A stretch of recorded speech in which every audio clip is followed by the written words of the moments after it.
ಅರಿತೋ ಅರಿಯದೆಯೋ ಅರಿತೋ ಅರಿಯದೆಯೋ ನಾವು ಮಾಡುವ ತಪ್ಪುಗಳು ನಮ್ಮ ಬದುಕಿನ ದಿಶೆಯನ್ನೇ ಬದಲಾಯಿಸುತ್ತವೆ. ಅದು ಒಳಿತೋ ಕೆಡುಕೋ ಕೆಲ ನಿಮಿಷಗಳಲ್ಲಿ ಕೆಲ ಕ್ಷಣಗಳಲ್ಲಿ ನಮ್ಮ ಬದುಕಿನ ವಿನ್ಯಾಸವೇ ಬದಲಾಗುತ್ತದೆ. ನನ್ನ ಬದುಕಿನ ಎರಡೇ ಎರಡು ಉದಾಹರಣೆಗಳನ್ನು ಹೇಳಲೆ. ಯೌವನದ ಆ ದಿನಗಳು. ಅದು ವಸಂತಕಾಲ. ನನ್ನ ಪುಟ್ಟ ಕೋಣೆಯಲ್ಲಿ ನಾನಿದ್ದೆ. ನನ್ನೊಡನೆ ನಾನು ಪ್ರೀತಿಸಿದ ಗೆಳತಿ. ದಿಢೀರೆಂದು ಯಾರೋ ಬಾಗಿಲು ತಟ್ಟುತ್ತಿದ್ದಾರೆ. ಪ್ರಕಾಶ ಪ್ರಕಾಶ ಎಂದು ನನ್ನ ಗೆಳೆಯನ ಧ್ವನಿ. ಕಳವಳಗೊಂಡೆ. ಏಕೆಂದರೆ ನನ್ನೊಡನಿದ್ದ ನನ್ನ ಪ್ರೇಯಸಿ ಅವನಿಗೆ ಪರಿಚಯವಿದ್ದ ಗೆಳತಿ. ಬಾಗಿಲು ತೆಗೆಯಬೇಕೆಂದು ನನ್ನ ಮನಸ್ಸು ತವಕಿಸುತ್ತಿದೆ. ಆದರೆ ಅವನ ಗೆಳತಿ ನನ್ನ ಪ್ರೇಯಸಿ ಗಾಬರಿಯಾಗಿದ್ದಾಳೆ. ಅವನಿಗೆ ತಾನಿಲ್ಲಿರುವುದು ತಿಳಿದು ಬಿಡಬಹುದೆಂಬ ಆತಂಕದಲ್ಲಿದ್ದಾಳೆ. ಬಾಗಿಲು ತೆಗಿಬೇಡ, ನಮ್ಮಿಬ್ಬರ ಸಂಬಂಧ ಈಗಲೇ ಗೆಳೆಯರ ಗುಂಪಿಗೆ ಗೊತ್ತಾಗುವುದು ಬೇಡ ಎಂದು ಅಂಗಲಾಚುತ್ತಿದ್ದಾಳೆ. ಅತ್ತ ಪ್ರಕಾಶ ಪ್ರಕಾಶ ಎನ್ನುತ್ತಾ ಗೆಳೆಯ ಬಾಗಿಲು ತಟ್ಟುತ್ತಲೇ ಇದ್ದಾನೆ. ಕಿಟಕಿಯ ಒರೆಯಿಂದ ಇಣುಕಿ ನೋಡಿದೆ. ಯಾವಾಗಲೂ ಉತ್ಸಾಹದ ಚಿಲುಮೆಯಂತಿರುವ ಗೆಳೆಯ ದೋಣಿಯೇ ಮುಳುಗಿದಂತೆ ಎಲ್ಲವನ್ನೂ ಕಳೆದುಕೊಂಡವನಂತೆ ಪೇಲವವಾಗಿದ್ದಾನೆ. 2-3 ದಿನಗಳಿಂದ ನಿದ್ದೆ ಇಲ್ಲದೆ ಬಳಲಿದಂತೆ ಕಾಣುತ್ತಿದ್ದಾನೆ. ಯಾವುದೋ ಸಮಸ್ಯೆಯಲ್ಲಿದ್ದಾನೆಂದು ಅರ್ಥವಾಗುತ್ತಿದೆ. ಇತ್ತ ನನ್ನ ಪ್ರೇಯಸಿ ದೀನಳಾಗಿ ಬಾಗಿಲು ತೆಗೆಯಬೇಡವೆಂದು ಕೈ ಮುಗಿದು ನಿಂತಿದ್ದಾಳೆ. ಸ್ವಲ್ಪ ಹೊತ್ತಿಗೆ ಬಾಗಿಲು ಬಡಿಯುವ ಶಬ್ದ ನಿಂತು ಹೋಯಿತು. ಗೆಳೆಯ ಮೆಟ್ಟಿಲಿಳಿದು ಹೋಗುವ ಶಬ್ದ ಕೇಳಿಸಿತು. ಈಕೆ ನಿಟ್ಟುಸಿರು ಬಿಟ್ಟಳು. ಅದು ತಪ್ಪು ಎಂದು ಗೊತ್ತಾಗುತ್ತದೆ. ಆದರೆ ಆ ಕ್ಷಣದಲ್ಲಿ ಅದನ್ನು ಹೇಗೆ ನಿಭಾಯಿಸಬೇಕೆಂದು ತಿಳಿಯಲಿಲ್ಲ. ಗೆಳೆಯನೇ ಪ್ರೇಯಸಿಯೇ ಎಂದು ತಕ್ಷಣ ನಿರ್ಧಾರ ಮಾಡಲಾಗದೆ ಒದ್ದಾಡಿದೆ. ಸರಿ, ಸಂಜೆ ಅವನನ್ನು ಭೇಟಿ ಮಾಡಿ ಕ್ಷಮೆ ಕೇಳಿದರೆ ಎಲ್ಲ ಸರಿ ಹೋಗುತ್ತದೆ ಅಂತ ಯೋಚಿಸಿ ಪ್ರೇಯಸಿಯ ಅಪ್ಪುಗೆಯಲ್ಲಿ ಕರಗಿ ಹೋದೆ. ಸಂಜೆ ಅವನ ಮನೆಗೆ ಹೋಗುವ ದಾರಿಯಲ್ಲೇ ಗೆಳೆಯರಿಂದ ಆಘಾತಕರ ಸುದ್ದಿ. ನನ್ನ ಗೆಳೆಯ ಆತ್ಮಹತ್ಯೆ ಮಾಡಿಕೊಂಡಿದ್ದ. ಒಡೆದು ಹೋದೆ. ಏನೋ ಗೆಳೆಯ ಎಂದು ಒಂದು ಮಾತು ಕೇಳಿದ್ದರೆ ಏನೋ ನಿನ್ನ ಪ್ರಾಬ್ಲಮ್ ಅದೇನೇ ಇದ್ದರೂ ಪರಿಹರಿಸೋಣ ಎನ್ನುತ್ತಾ ಒಂದು ದಂಟಿಯೊಂದಿಗೆ ಅವನೊಡನೆ ಚರ್ಚಿಸಿದ್ದರೆ, ಕೆಲವು ಕ್ಷಣಗಳನ್ನಾದರೂ ಅವನ ಜೊತೆ ಕಳೆದಿದ್ದರೆ ಅವನು ಬದುಕುತ್ತಿದ್ದನೇನೋ. ಕೊನೆಯ ನಂಬಿಕೆ ಎಂಬಂತೆ, ಕೊನೆಯ ಸಾಂತ್ವನವೆಂಬಂತೆ, ಕೊನೆಯ ಹೆಗಲೆಂಬಂತೆ ನನ್ನನ್ನು ಹುಡುಕಿಕೊಂಡು ಬಂದಿದ್ದನೇ. ನಾನು ಬಾಗಿಲನ್ನು ತೆರೆಯಲೇ ಇಲ್ಲವಲ್ಲ. ಈ ನಿಮಿಷದವರೆಗೆ ಈ ಪಾಪಪ್ರಜ್ಞೆ ನನ್ನನ್ನು ಕೊಲ್ಲುತ್ತಲೇ ಇದೆ. ಈಗ ಅವನು ಇಲ್ಲ. ಆ ನನ್ನ ಪ್ರೇಯಸಿ, ಅವಳು ನನ್ನನ್ನು ಬಿಟ್ಟು ಹೋಗಿದ್ದಾಳೆ. ಅವಳೆಲ್ಲಿದ್ದಾಳೆ? ಏನು ಮಾಡುತ್ತಿದ್ದಾಳೆ? ನನ್ನ ನೆನಪಿರಬಹುದೇ? ಮರೆತು ಹೋಗಿದ್ದಾಳೆಯೇ? ಗೊತ್ತಿಲ್ಲ. ಆದರೆ ನನ್ನ ಗೆಳೆಯ ಇನ್ನೂ ನನ್ನೊಳಗೆ ಕಾಡುತ್ತಲೇ ಇದ್ದಾನೆ. ಅಳುತ್ತಾ ಬಿದ್ದಿರು ಎನ್ನುತ್ತಿದ್ದಾನೆ. ಇದರಿಂದ ನಾನು ಕಲಿತ ಪಾಠವೇನೆಂದರೆ, ಕಷ್ಟ ಅಂತ ಯಾರು ಬಂದು ನಿಂತಾಗಲೂ ಎಷ್ಟೇ ಬ್ಯುಸಿಯಾಗಿದ್ದರೂ 10 ನಿಮಿಷವಾದರೂ ನನ್ನ ಕಿವಿಯನ್ನು ಮನಸ್ಸನ್ನು ಅವರಿಗೆ ಕೊಟ್ಟು ಬಿಡುತ್ತೇನೆ.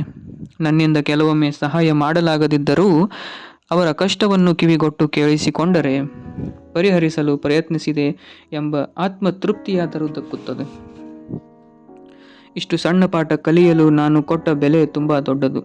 ಹೀಗೆ ನನಗರಿಯದೆ ಮಾಡಿದ ತಪ್ಪನ್ನು ಸರಿ ಮಾಡಲೇ ಆಗದ ಅಸಹಾಯಕತೆಯಿಂದ ನಾನು ತೊಳಲುವ ಹಾಗೆ ತಿಳಿದೇ ಮಾಡಿದ ತಪ್ಪೊಂದು ನನಗೆ ಕಲಿಸಿದ ಪಾಠವೊಂದನ್ನು ನೆನಪಿಸಿಕೊಂಡರೆ ವಿಚಿತ್ರವೆನಿಸುತ್ತದೆ. ಕಾಲೇಜಿನಲ್ಲಿ ಓದುತ್ತಿದ್ದಾಗ ನಾನೊಬ್ಬ ರಂಗನಟ. ನಾನಿಲ್ಲದೆ ಯಾವ ನಾಟಕವೂ ನಡೆಯಬಾರದೆಂದು ಎಣಿಸಿದ್ದೆ. ಯಾವ ಪಾತ್ರವಾದರೂ ನಾನು ಮಾಡಿಯೇ ತೀರಬೇಕು. ನನ್ನ ಇಂಗ್ಲಿಷ್ ಅಧ್ಯಾಪಕರಾಗಿದ್ದ GK ಗೋವಿಂದರಾವ್ ಅವರಿಗೆ ನಾನೆಂದರೆ ತುಂಬ ಪ್ರೀತಿ, ಅಭಿಮಾನ. ನಾಟಕ ಮಾಡುವಾಗ ಅವರು ಏನನ್ನು ಆಶಿಸುತ್ತಾರೋ ಅದನ್ನು ಇನ್ನಷ್ಟು ಪಟ್ಟು ಆಳವಾಗಿ ಅರ್ಥಪೂರ್ಣವಾಗಿ ಕೊಡಬಲ್ಲ ಅವರ ಪ್ರೀತಿಯ ನಟ ನಾನು. ಹೀಗೆ ಕಾಲೇಜಿನ ಸಾಂಸ್ಕೃತಿಕ ಕಾರ್ಯಕ್ರಮವೊಂದಕ್ಕೆ ಲಂಕೇಶರ ತೆರೆಗಳು ನಾಟಕದ ತಯಾರಿ ನಡೆದಿತ್ತು. ಅದರ ತಾಲೀಮು ಪ್ರತಿದಿನ ಕರಾರುವಕ್ಕಾಗಿ ನಡೆಯಬೇಕಾಗಿತ್ತು. ಪ್ರದರ್ಶನಕ್ಕೆ 1 ವಾರವಿದೆ ಎಂದಾಗ ಒಂದು ಭಾನುವಾರ ತಾಲೀಮಿಗೆ ಬರಲು ಹೇಳಿದ್ದರು. ನನಗೆ ಹೋಗಲು ಮನಸ್ಸಿರಲಿಲ್ಲ. ಗೆಳೆಯರೊಡನೆ ಬೇರೆ ಕಾರ್ಯಕ್ರಮವನ್ನು ಹಮ್ಮಿಕೊಂಡಿದ್ದೆ. ಒಂದು ದಿನ ತಾಲೀಮಿಗೆ ಹೋಗದಿದ್ದರೆ ಏನಾಗುತ್ತದೆ? ನಾಟಕದಿಂದ ನನ್ನನ್ನು ತೆಗೆದು ಹಾಕಿ ಬಿಡುವರೇ? ನಾನಿಲ್ಲದೆ ಆ ನಾಟಕ ಹೇಗೆ ನಡೆಯಲು ಸಾಧ್ಯ ಎಂಬ ರಾಕ್ಷಸ ಯೋಚನೆಯೊಂದು ನನ್ನೊಳಗೆ ಬಂದು ಕುಳಿತಿತು. ನಾನು ತಾಲೀಮಿಗೆ ಹೋಗಲಿಲ್ಲ. ಮೇಷ್ಟ್ರಿಗೆ ಇದರಿಂದ ತುಂಬ ಬೇಸರವಾಯಿತು. ಮತ್ತೆ ನನ್ನನ್ನು ತಾಲೀಮಿಗೆ ಕರೆಯಲೇ ಇಲ್ಲ. ಒಂದು ವಾರ ನನ್ನೊಡನೆ ಮಾತನಾಡಲೂ ಇಲ್ಲ. ನನ್ನ ಪಾತ್ರಕ್ಕೆ ಇನ್ನೊಬ್ಬನನ್ನು ಆಯ್ಕೆ ಮಾಡಿದ್ದಾರೆಂದು ತಿಳಿಯಿತು. ನನ್ನನ್ನು ಆ ನಾಟಕದಿಂದ ತೆಗೆದುಹಾಕಿದ್ದರು. ನನ್ನೊಳಗೆ ಮನೆ ಮಾಡಿದ್ದ ಆ ರಾಕ್ಷಸ ಅಹಂಕಾರ ಇನ್ನೂ ದೊಡ್ಡದಾಗಿ ತಾಂಡವವಾಡಲು ಆರಂಭಿಸಿತು. ನನ್ನ ಬದಲಿಗೆ ಬಂದ ಹೊಸ ನಟ ಖಂಡಿತವಾಗಿಯೂ ನನಗಿಂತ ಚೆನ್ನಾಗಿ ನಟಿಸಲು ಸಾಧ್ಯವೇ ಇಲ್ಲ. ಪ್ರದರ್ಶನ ಸೋಲುತ್ತದೆ ಎಂದು ನನಗೆ ಚೆನ್ನಾಗಿ ಗೊತ್ತಿತ್ತು. ನಿಜಕ್ಕೂ ಆ ದಿನ ಆ ನಾಟಕ ಸೋತಿತು.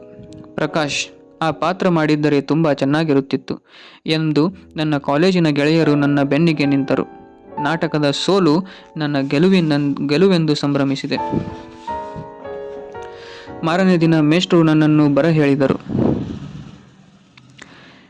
ಬೀಗುಮಾನದಿಂದಲೇ ಹೋದೆ. ಪ್ರಕಾಶ, ನಿನ್ನಂತೆ ಹೊಸ ಹುಡುಗ ನಟಿಸಲಾರ ಎಂದು ನನಗೆ ಚೆನ್ನಾಗಿ ಗೊತ್ತಿತ್ತು. ನಾಟಕ ನಿಶ್ಚಯವಾಗಿ ಸೋಲುತ್ತದೆ ಎಂದೂ ಗೊತ್ತಿತ್ತು.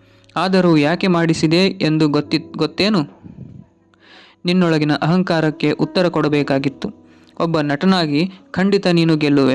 ನಾಳೆ ದೊಡ್ಡ ತಾರೆಯಾದರೂ ಆಗಬಹುದು ಎನ್ನುವ ನಂಬಿಕೆ ನನಗಿದೆ. ಆದರೆ ನೀನಿಲ್ಲದೆ ಯಾವುದೂ ಸಾಧ್ಯವಿಲ್ಲ ಎಂಬ ನೀನಂದುಕೊಂಡ ಆ ನಿಮಿಷದ ಅಹಂಕಾರಕ್ಕೆ ಒಂದು ಪಾಠವನ್ನು ಕಲಿಸಲು ನಾನು ಈ ಸೋಲನ್ನು ಒಪ್ಪಿಕೊಳ್ಳಲು ಸಿದ್ಧನಿದ್ದೇನೆ. ನಾನು ಗೆದ್ದರೆ ಸಾಲದು, ನಾಟಕವು ಗೆಲ್ಲಬೇಕೆಂದು ನೀನು ಯಾಕೆ ಯೋಚಿಸಲಿಲ್ಲ? ಪ್ರಕಾಶ್, ಇದು ತುಂಬ ಸರಳವಾದ ವಿಷಯ. ನೀನಿದ್ದರೆ ಬದುಕು ತುಂಬ ಸುಂದರವಾಗಿರುತ್ತದೆ. ಆದರೆ ನೀನಿಲ್ಲದೆಯೂ ಆ ಬದುಕು ನಡೆದೇ ತೀರುತ್ತದೆ.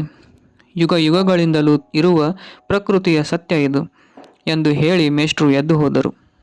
ಈಚಲು ಮರವೇರಿದ್ದ ನನ್ನ ಅಹಂಕಾರ ಅಲ್ಲಿಯೇ ಆಗಲೇ ನನ್ನ ಕಣ್ಮುಂದೆಯೇ ಬಿದ್ದು ಸತ್ತು ಹೋಯಿತು. ಅಂದಿನ ಆ ಪಾಠವನ್ನು ನಾನು ಈ ಜನ್ಮದಲ್ಲಿ ಮರೆಯಲಾರೆ.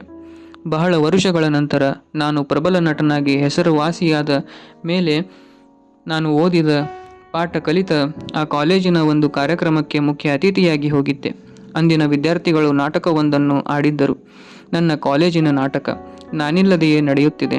ನನ್ನ ಕಣ್ಣ ಮುಂದೆಯೇ ಅದ್ಭುತವಾಗಿ ನಟಿಸುತ್ತಿದ್ದಾರೆ ವಿದ್ಯಾರ್ಥಿಗಳು. ನಿವೃತ್ತರಾಗುವ ವಯಸ್ಸಿನ ಅಂಚಿನಲ್ಲಿರುವ GKG ನಾಟಕವನ್ನು ನಡೆಸುತ್ತಾ ನಿಂತಿದ್ದಾರೆ. ಎಂದೋ ಕೇಳಬೇಕಾಗಿದ್ದ ಕ್ಷಮೆಯನ್ನು ಅಂದು ಆ ವೇದಿಕೆಯಲ್ಲಿ ನಿಂತು ಯಾಚಿಸಿದೆ. ಎಂದೋ ಹೇಳಬೇಕಾಗಿದ್ದ ಧನ್ಯವಾದವನ್ನು ಅಂದು ಆ ವೇದಿಕೆಯಲ್ಲಿ ತೋಡಿಕೊಂಡೆ.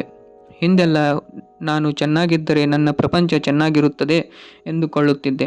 ಆದರೆ ಈಗ ನಾನಿರುವ ಪ್ರಪಂಚ ಚೆನ್ನಾಗಿದ್ದರೆ ಮಾತ್ರ ನಾನು ಚೆನ್ನಾಗಿರುತ್ತೇನೆ ಎಂದು ಅರ್ಥ ಮಾಡಿಕೊಂಡಿದ್ದೇನೆ, ನಂಬಿದ್ದೇನೆ. ಈಗ ಎಲ್ಲವೂ ಸುಂದರವಾಗಿದೆ.